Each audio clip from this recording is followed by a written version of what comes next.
വരാനിരിക്കുന്ന പ്രകൃതി ദുരന്തങ്ങളെ മുൻകൂട്ടി അറിയാൻ മൃഗങ്ങൾക്ക് കഴിവുണ്ടെന്നാണ് പൊതുവെയുള്ള വിശ്വാസം. രാഷ്ട്രീയത്തിലേക്ക് വരുമ്പോൾ അത് നേരത്തെ തിരിച്ചറിയുന്നത് സ്റ്റോക്ക് മാർക്കറ്റുമായി ബന്ധപ്പെട്ടവരാണ്. ലോക്സഭാ തെരഞ്ഞെടുപ്പ് പ്രചരണങ്ങൾ കൊട്ടിക്കയറുമ്പോഴും വോട്ടിംഗിൽ ആ ആവേശം കാണുന്നില്ല. നിലവിലെ NDA സർക്കാരിന് ഭരണ തുടർച്ച ഉണ്ടാകുമെന്നായിരുന്നു ആദ്യഘട്ട തെരഞ്ഞെടുപ്പിന് മുമ്പുള്ള പ്രവചനങ്ങൾ. എന്നാൽ വോട്ടെടുപ്പ് 4ാം ഘട്ടം കഴിഞ്ഞപ്പോഴേക്കും ഫലം പ്രവചനാതീതമായത് ഓഹരി വിപണിയെ അലട്ടുന്നുണ്ട്. പൊതു തിരഞ്ഞെടുപ്പ് അവസാന ഘട്ടത്തിലേക്ക് നീങ്ങിയതോടെ രാഷ്ട്രീയ ഗതിയിലുണ്ടായിരുന്ന മാറ്റങ്ങളും വിദേശ ഫണ്ടുകളുടെ വിൽപ്പനയുമാണ് ഇന്ത്യൻ വിപണിയെ കഴിഞ്ഞ ആഴ്ച സമ്മർദ്ദത്തിലാക്കിയത്. മുൻ വെള്ളിയാഴ്ചയിൽ പുതിയ റെക്കോർഡ് ഉയരമായ 22,794 പോയിന്റ് കുറച്ച നിഫ്റ്റി കഴിഞ്ഞ വെള്ളിയാഴ്ച 21,950 പോയിന്റിൽ പിന്തുണ നേടി 22,055 പോയിന്റിൽ വ്യാപാരം അവസാനിപ്പിച്ചതോടെ നിഫ്റ്റിയുടെ ആഴ്ച നഷ്ടം 523 പോയിന്റായി കുറഞ്ഞു. FMCG, ഓട്ടോ സെക്ടറുകൾ ഒഴികെ മറ്റെല്ലാ സെക്ടറുകളും കഴിഞ്ഞ ആഴ്ചയിൽ വലിയ നഷ്ടം കുറിച്ചു. ബാങ്ക് നിഫ്റ്റിയും നിഫ്റ്റി ഫിനാൻഷ്യൽ സർവീസും 3.5% കൂടുതൽ വീണത് തന്നെയാണ് ഇന്ത്യൻ വിപണിയുടെ ഗതി നിർണ്ണയിച്ചത്. പൊതുമേഖലാ ബാങ്കുകൾ 6.7% വീണപ്പോൾ എനർജി, ഇൻഫ്ര, റിയൽറ്റി സെക്ടറുകൾ 4% വീതം നഷ്ടം നേരിട്ടു.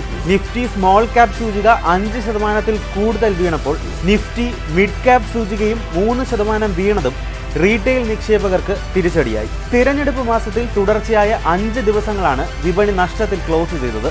ഇതോടെ 2024 ഇതുവരെ ഉണ്ടാക്കിയ നേട്ടങ്ങളെ എല്ലാം നഷ്ടത്തിലേക്ക് കൊണ്ടെത്തിച്ചിരിക്കുകയാണ് ഇന്ത്യൻ ഓഹരി വിപണി. ലോക്സഭാ തെരഞ്ഞെടുപ്പുമായി ബന്ധപ്പെട്ട അസ്ഥിരത, 4ാം പാദ ഫലം എന്നിവ വിപണിയുടെ ഇടിവിന്റെ പ്രധാന കാരണങ്ങളാണ്. 3ാം ഘട്ട തെരഞ്ഞെടുപ്പ് കഴിഞ്ഞതോടെ തിരഞ്ഞെടുപ്പിന് മുമ്പുള്ള ആവേശത്തിൽ നിന്ന് പ്രകടമായ ഇടിവ് വിപണിയിലുണ്ടായെന്നാണ് വിദഗ്ധരുടെ നിരീക്ഷണം. ആദ്യ 3 ഘട്ടങ്ങളിലെ കുറഞ്ഞ പോളിംഗ് വിപണിയുടെ അസ്വസ്ഥത വർദ്ധിപ്പിച്ചിട്ടുണ്ട്.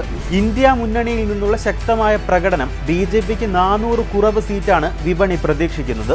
NDA മുന്നണി പ്രതീക്ഷിച്ചതിലും കുറവ് സീറ്റ് നേടുമെന്ന സൂചികകളാണ് വിപണിയുടെ നിലവിലെ അസ്ഥിരതയ്ക്ക് കാരണമായി വിശകലന വിദഗ്ധർ ചൂണ്ടിക്കാട്ടുന്നത്. ലോക്സഭാ തിരഞ്ഞെടുപ്പുമായി ബന്ധപ്പെട്ട അസ്ഥിരതയാണ് ഇന്ത്യൻ വിപണിയുടെ ചാഞ്ചാട്ടം അളക്കുന്ന ഇന്ത്യൻ വോളറ്റിലിറ്റി ഇൻഡെക്സിന്റെ കുതിച്ചുചാട്ടത്തിന് കാരണം. ഇന്ത്യൻ ഓഹരി വിപണി സൂചികകളെ നയിക്കുന്ന മുൻനിര ഓഹരികളുടെ വീഴ്ചയാണ് തുടരെയുള്ള ഇടിവിന്റെ മറ്റൊരു കാരണം.